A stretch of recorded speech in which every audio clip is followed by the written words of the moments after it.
Hello friends, the power of positive thinking series में आपका स्वागत है।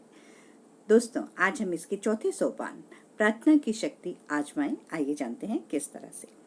मेरा एक दोस्त ग्रेव पैटरसन, जो कि टोलेडो ब्लेड का संपादक है, वो एक उसके पास बहुत ही महान उल्लेखनीय ऊर्जा का वो स्वामी है।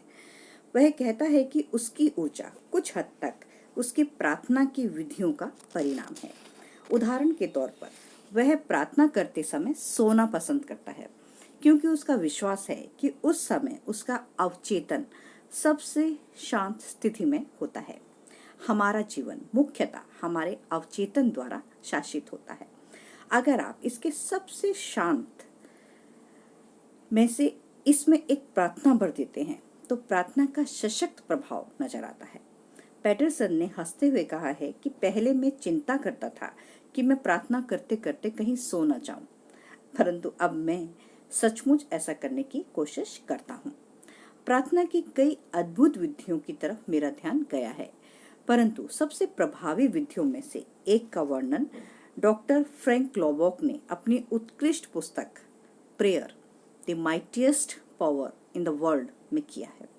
मैं इसे प्रार्थना पर सबसे अच्छी व्यवहारिक पुस्तकों में से एक मानता हूँ, क्योंकि यह एक ऐसी नवीन प्रार्थना तकनीकों का वर्णन करती है जो काम करती है।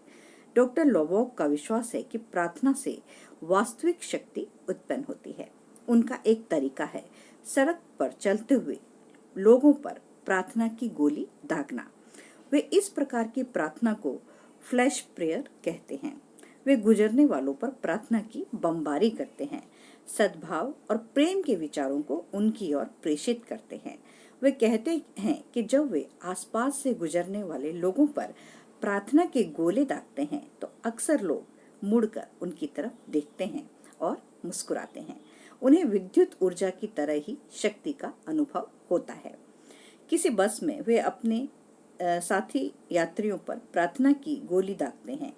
एक बार वे एक ऐसे व्यक्ति के पीछे बैठे हुए थे जो बहुत उदास दिख रहा था।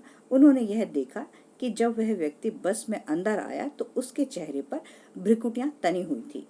उन्होंने उसकी तरफ सद्भाव और आस्था की प्रार्थनाएं भेजना शुरू कर दिया और ऐसी कल्पना की कि यह प्रार्थनाएं उसके चारों तरफ एकत्रित हो गई थी और उसके मस्तिष्क में अंदर प्रविष्ट हो रही हैं।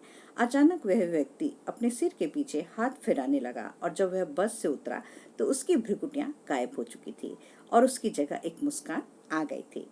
डॉक्टर लोबॉक का विश्वास है कि उन्होंने अक्सर पूरी कार या बस के लोगों का पूरा माहौल प्रेम और प्रार्थनाओं की पूरे माहौल में फैलाने की प्रक्रिया द्वारा बदल दिया था। पुलमैन क्लब कार में एक शराबी बहुत ही अक्खड़ और रूखे तरीके से व्यवहार कर रहा था और वह इतने दम्भ से बात कर रहा था कि यह अपने आप को अप्रिय बना रहा था। मुझे महसूस हुआ कि कार में बैठा हर व्यक्ति उसे नापसंद कर रहा था। मैं उससे थोड़ी दूर बैठा था, परंतु मैंने फ्रैंक लोबॉक के तरीके को आजमाने का निश्चय किया, इसलिए मैंने उसके लिए प्रार्थना करना शुरू कर दिया। इस बीच में मैं उसकी ओर सद्भाव के विचार प्रेषित कर रहा था और उसके बेहतर स्वरूप की कल्पना कर रहा था। तत्काल बिना किसी स्पष्ट कारण के वह व्यक्ति मेरी दिशा में मुड़ा और उसने मेरी तरफ एक मनमोहक मुस्कान फेंकी और सराह करने की मुद्रा में अपना हाथ उठाया। उसका पूरा व्यवहार बदल गया और वह शांत हो गया।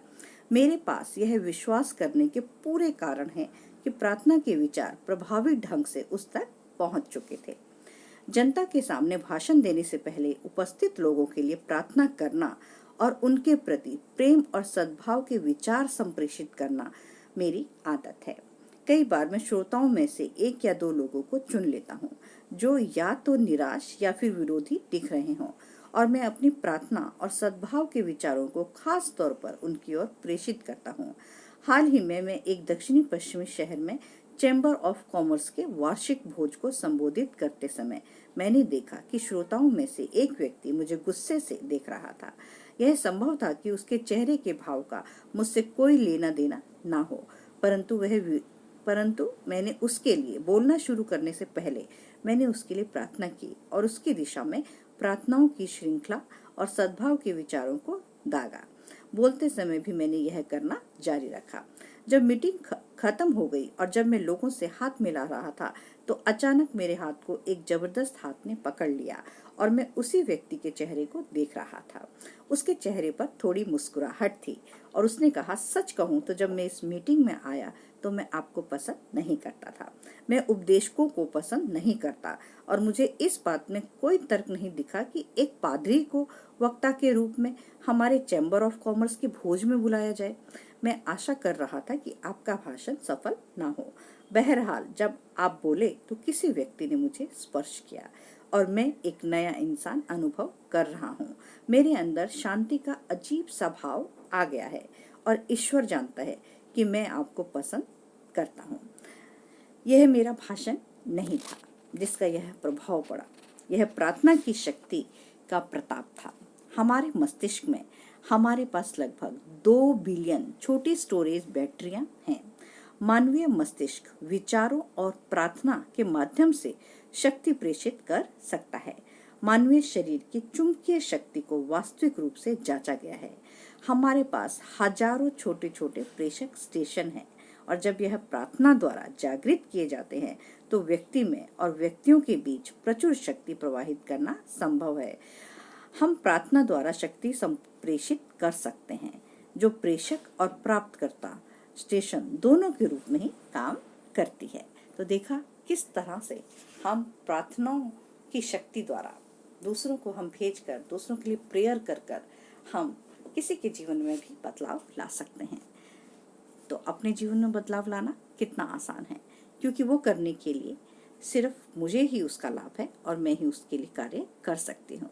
तो दोस्तों, अब मेरी इस वीडियो को ज़्यादा से ज़्यादा लोगों में शेयर कीजिए ताकि सभी के जीवन में एक सकारात्मक इस सोच का प्रभाव आए और वो प्रार्थना की शक्ति द्वारा अपने जीवन को बहुत ही अच्छा बना सकें। तो गुड बाय दोस्तों, बाय बाय।